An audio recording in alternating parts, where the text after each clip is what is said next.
afetivo. Né? Então a educação física ela vai se fazer presente de outra forma. A cultura, né?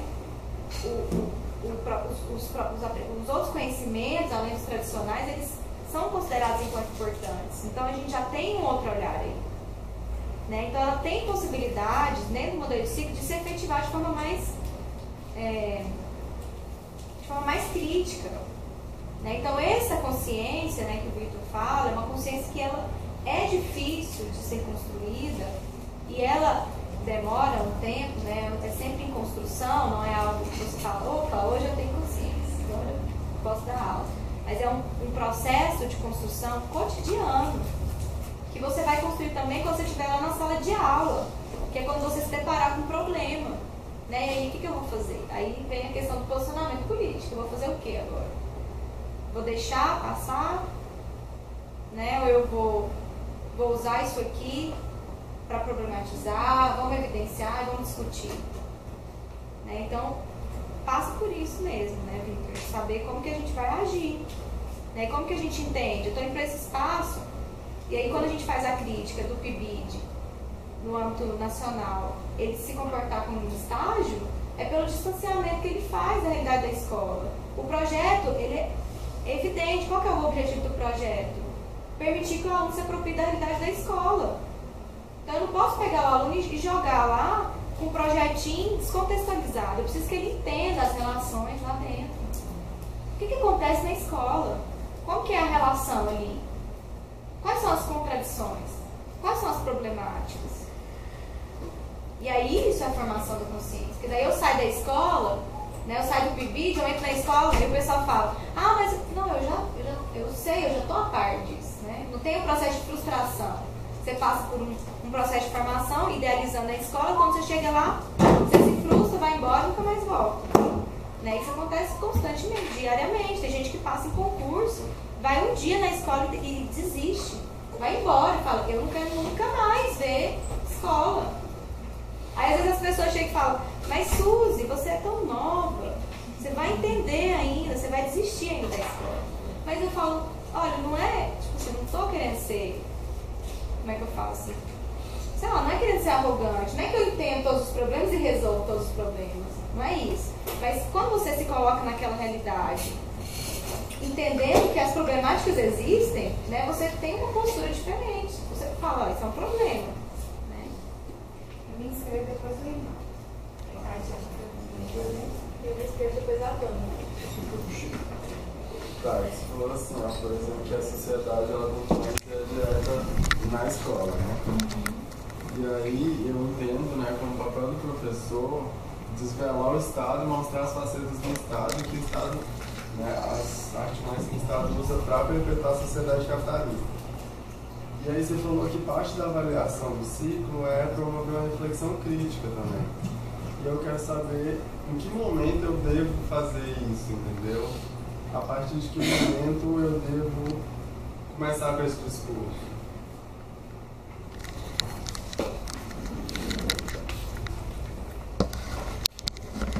Olha, então, assim, entendendo assim, né, gente, que eu também estou em processo de construção de conhecimento, e fazer algumas perguntas, mas eu vou falar do meu ponto de vista. Eu entendo que não dá para chegar assim, por exemplo, eu vou ser professora de vocês. Gente, hoje nós temos que sair porque o Estado, ele é problemático, ele é contraditório, ele é injusto, então todo mundo aqui vai ter que ter pensamento crítico.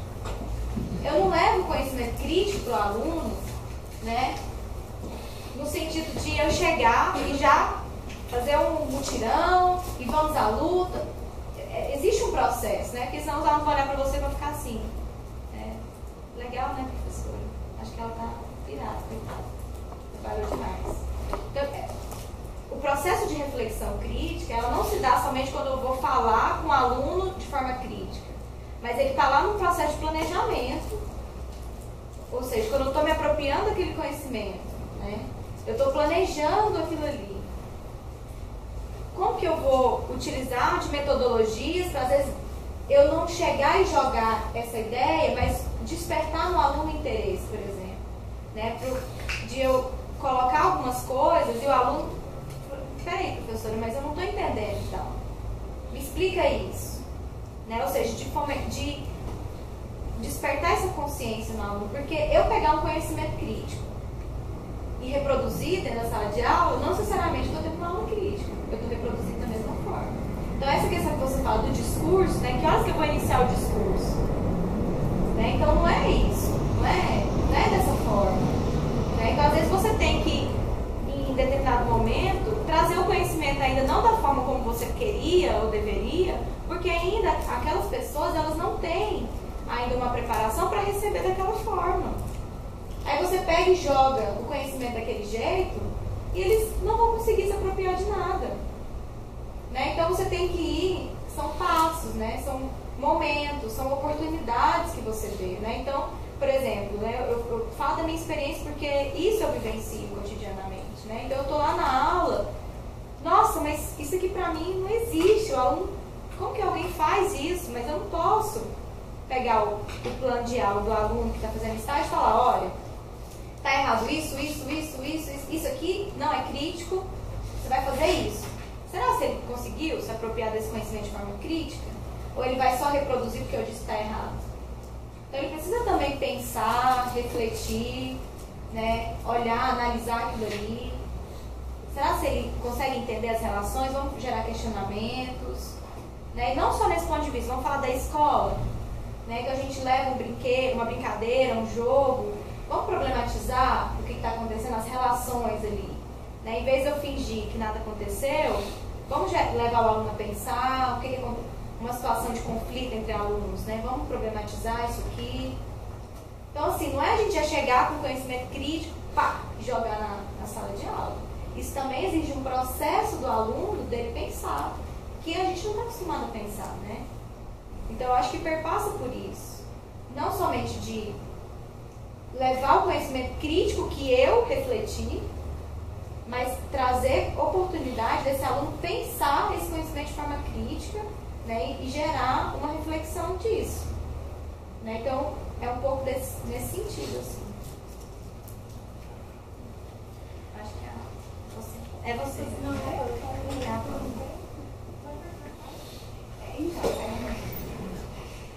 você disse uma coisa que me fez pensar um pouco mais sobre uma outra questão que eu gostaria de fazer, por isso eu fiz aquela primeira. Você disse assim, a avaliação ela é o coração da proposta de ciclos.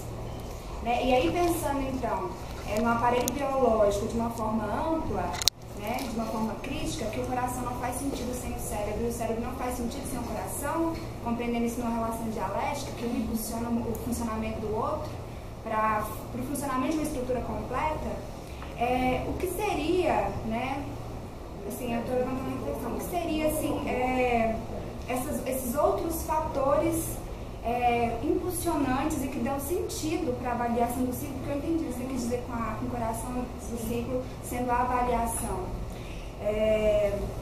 E aí, fazendo uma relação, porque quando eu pergunto se a proposta de ciclos dentro de um modelo do capitalismo, ela pode se configurar enquanto pode, porque não é só isso, né, como ficou muito claro na sua exposição, ela pode se configurar também enquanto uma ferramenta de resistência, digamos assim. E aí você levantou em alguns momentos assim, que o professor ele não pode também somente esperar pelo Estado, porque evidentemente o Estado ele vai desenvolver, desencadear ações que vão limitar e emperrar ainda mais o trabalho pedagógico, correto? Então assim, pensando por exemplo no que o Victor disse, da mãe dele, que trabalha numa editora, que fornece livros para as escolas públicas e que ela faz uma preparação pedagógica para poder ir lá na escola e dizer como usar o livro pedagógico. E os professores só vão utilizar o livro pedagógico a partir do momento que for uma pessoa que faz um curso dizer para eles como utilizar esse livro. Então, assim, se o ciclo ele pode também se configurar enquanto uma ferramenta de resistência, e aí a gente tem aparelhos, né? Porque aí, para mim, o que acontece do Estado fazer essa relação de colocar pessoas, por exemplo, de empresas privadas, de editoras, fazendo formação para uso do livro didático, na verdade é uma forma, né, de limitar a a formação, a utilização, a ampliação do que seria a proposta de ciclos, porque eu estou condicionando como fazer a proposta de ciclos. Ou seja, essa proposta ela pode até não ser tão assim revolucionária, mas ela é um problema para esse modelo também. Da mesma forma como ela é para o funcionamento do capital, o capital ele precisa dela, mas ela também ela tem um duplo sentido, ela também é uma ferramenta de resistência. Daí pensando, tendo esse panorama geral, né, do funcionamento, dessa relação do que impulsiona a avaliação e o que a avaliação impulsiona de volta, e tendo esses condicionamentos desse modelo, tentando fazer um limitante ainda maior para uma proposta que pode ser muito interessante, eu fico pensando, realmente, e eu sei que você não afirmou isso, mas só que a gente levantar isso e pensar um pouco mais. O professor ele tem que ter um comprometimento, né, com a formação. Então ele não pode esperar para o Estado. Só que, também pensando nessa mão dupla, como que o professor ele pode fomentar, não acho a palavra, mas como que ele pode, coletivamente, né, já que inclusive você levanta esse aspecto lá na proposta de ciclo, trabalho coletivo, e aí a gente entende trabalho coletivo como a ação ativa dos sujeitos envolvidos, como que ele pode cobrar, por exemplo, a garantia de direitos para o funcionamento do ciclo? Senão, você entende que, por mais que a proposta ela tenha todos esses limitantes que você levantou, ela pode morrer, ela pode ficar pior, né? Porque a gente está vendo que tem condicionantes externos interferindo cotidianamente no funcionamento do modelo de ciclos. Então, por exemplo, a discussão da reorganização da proposta de ciclos. Eu participei de uma, estava fazendo a substituição, e aí a escola que eu trabalhava foi para lá. Só que assim, eu não vi, na escola que eu estava, por exemplo, não houve participação ativa de ninguém, nem da comissão gestora, muito menos das professoras. Elas estavam ali porque elas precisavam cumprir uma carga horária. Então, para mim, não houve um trabalho, uma participação ativa, num momento muito importante, inclusive. A gente sabe que não é aquele espaço simplesmente que vai fazer, garantir direito, a mudança disso, daquilo, mas é importante que se participe ativamente naquele espaço. Na escola que eu estive, por exemplo, a comissão gestora, que deveria ser responsável por fomentar a discussão e organização daquele espaço, nem sequer conseguiu fazer isso anteriormente para nós chegarmos naquele espaço de discussão e fazer contribuições significativas, até mesmo para a nossa própria reflexão da escola. Então, assim, eu gostaria só que, se possível, você falasse isso, da relação de pedir, garantir ou de forçar também do Estado a garantia, porque é importante, a gente precisa também das leis, né? A gente não pode se limitar, mas a gente precisa de um documento que também garanta exatamente para a gente não ser atropelado pelo Estado, porque a gente sabe que a gente vai ser todos os dias, que a gente na verdade, atropelado todos os dias. Bom, isso é interessante, porque por que esses professores não participam desse espaço? E aí, como eu já tinha colocado anteriormente, o comprometimento político do professor, ele é além da sala de aula, né? Ele vai se dar em outros espaços também. Então, por que esses professores não participam? Porque eles não se reconhecem nesse processo. Eles não entendem, né, que eles são sujeitos desse processo. Eles não se reconhecem enquanto importantes, né, para a mudança do contexto social. Né? Então, assim, eles vão para esse lugar, mas eles acham que isso não tem nada a ver com a vida deles, porque quem decide isso não é eles. Nossa, acabou o meu dia, eu tenho que fazer não sei o que lá, tenho que ir nesse negócio chato aqui, não sei nem o que essa mulher está falando. Né? Então, eles não têm, na dimensão histórica, né, esse entendimento, olha, eu estou aqui num espaço que está discutindo o futuro da educação municipal de Goiânia. E se eu não me posicionar, isso aqui pode ter rumos, né, trágicos. Eles não se reconhecem enquanto professor, que está nesse modelo, enquanto classe trabalhadora, né, de professor, a classe de professor, porque o professor tem o professor de educação física, tem o professor de matemática, o professor de português, então é tudo separado. Então eles não entendem, não existe uma consciência política de que se estão lutando pela mesma coisa. Cada um está lutando pelo quê? Pelo seu salário, para não morrer de fome no final do mês.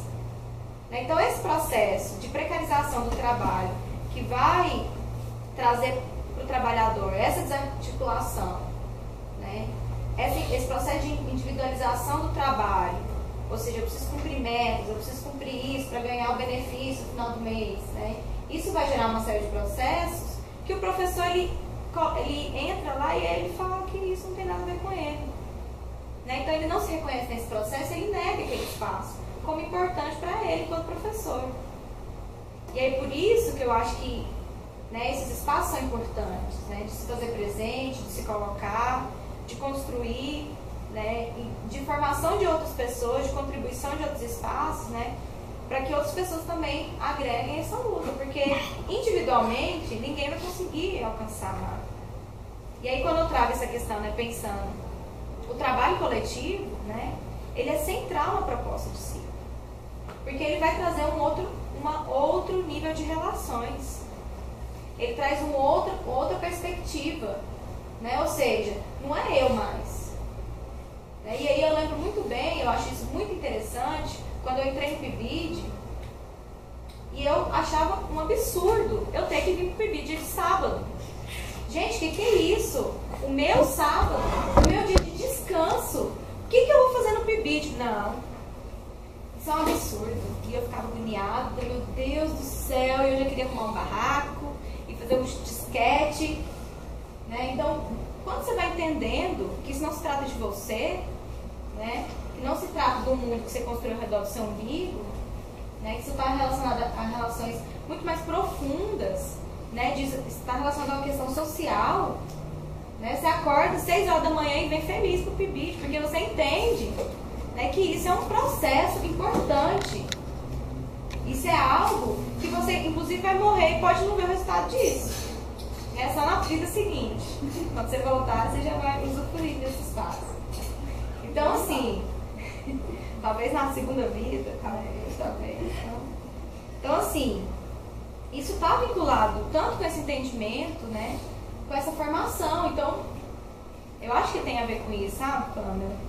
E aí, eu retomo também esse espaço que eu acho que é importante trazer, que a gente vivenciou agora, que me gerou várias reflexões, né? Então, a gente estudando lá em Uberlândia, os teóricos russos, né? E aí, o tempo inteiro, a personalidade, formação da personalidade, né? Formação do indivíduo, beleza, mas aí entrou uma professora chamada Cecília Ludman, né? Chegou e falou assim, gente, a formação da personalidade se dá pelo coletivo. Eu preciso instituir na escola o espaço coletivo para formar a personalidade dele. Porque é só através do coletivo que eu vou conseguir trazer bases, né, mais humanas para aquele aluno. Então não se trata só do aluno, do indivíduo sozinho, né? Então eu penso que o trabalho coletivo ele é fundamental para trazer esses valores, para a gente repensar nossas ações, né? Ou seja, não é eu mais, é eu e o mundo, né? Eu e os outros. E o que eu faço durante o meu dia? Né? Então isso muda muita coisa, né? E aí isso entra também nesse processo que eu trouxe também de rompimento consigo mesmo, né? Agora pensa, eu abandonar o meu sábado, que eu queria fazer não sei o que lá, dormir, para ir resolver o problema da escola, que eu nem trabalhava lá, era só uma bolsista.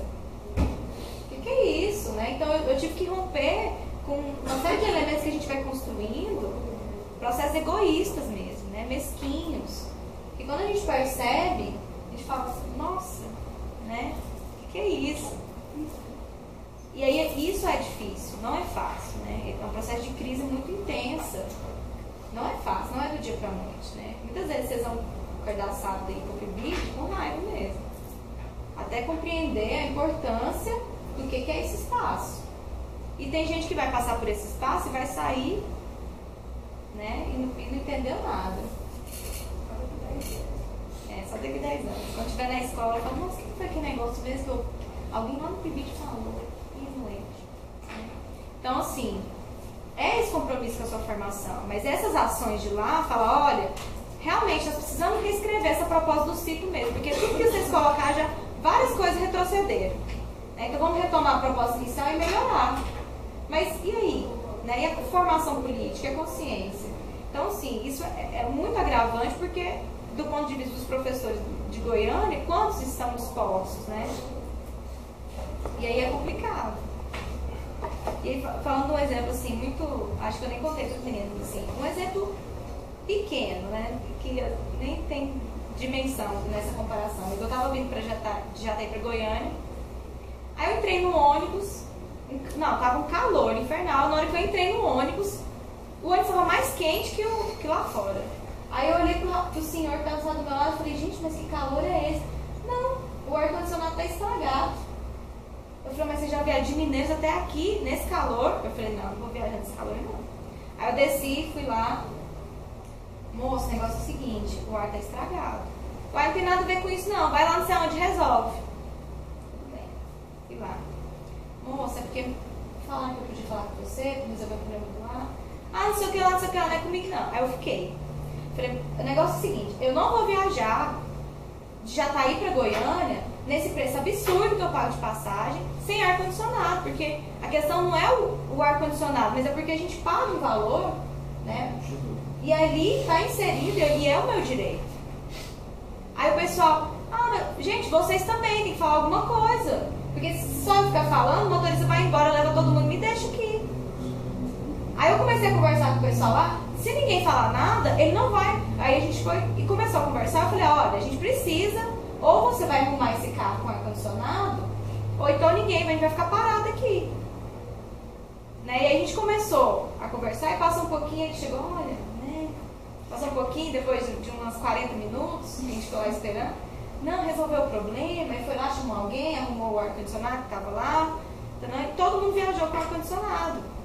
Aí passou um pouquinho, o chefe dele ligou pra ele pediu desculpa pra gente e tal, falou que qualquer problema era pra avisar. Mas assim, eu fiquei imaginando, se eu não tivesse falado lá, se o povo ia embora daqui, de Mineiros até Goiânia, sem ar-condicionado. Porque ele já tava assim, ó, na hora que parou, todo mundo desceu do ônibus e ficou abanando. Nossa, lá tá insuportável. E entrou e ficou como se nada tivesse acontecendo. Né? Então, assim, a gente se sente impotente, a gente não faz nada, né? Então é um exemplo pequeno, mas assim, a gente está acostumado a não fazer nada, é assim mesmo, o problema está aí, acontece sempre, então não tem nada mais para fazer, e a gente vai deixando passar, né? Então assim, eu falei, se fosse minha mãe tivesse que falar, Suzy tinha que arrumar confusão, né? Até para entrar no ônibus ela tem que arrumar confusão.